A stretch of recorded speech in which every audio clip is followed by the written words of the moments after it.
Too often, all of Africa is taken as a single monolithic culture, despite the fact that it's the second largest continent in the world.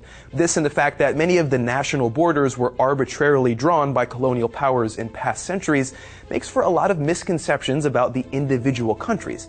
Take Nigeria. It's a giant country, the most populous on the continent of Africa, in fact, with over 500 languages to its own. Its extraordinarily diverse culture resists all kinds of generalization. Perhaps it's best to start with the story we're hearing the most from Nigeria of late, the terror of Boko Haram. It may seem like the violence of Boko Haram is gripping the whole country, but that terror is mostly concentrated in the northeastern part of the country. And Boko Haram itself is not as unified as its earlier, less violent years. It was founded in 2002. These days it has a number of renegade factions that split apart. Though the basic goal is to implement Sharia law, the different sects have either local, national, or international aims to that end.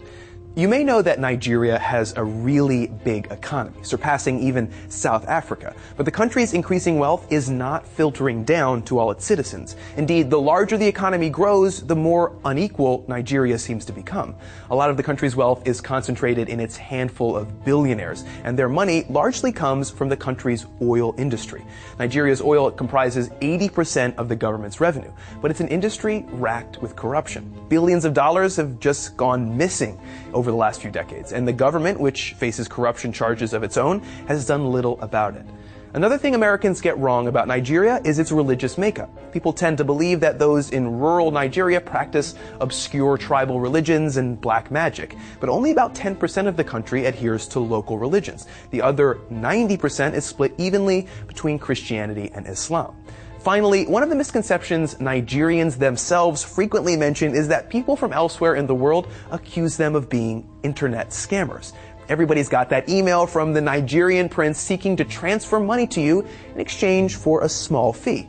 These are called advanced fee frauds, and Nigerians resent the reputation it's given the country. The truth, of course, is that most of these scammers don't even come from Nigeria. But the scammers keep using Nigeria because anyone who believes that a Nigerian prince actually has money for them is exactly the kind of idiot that they want.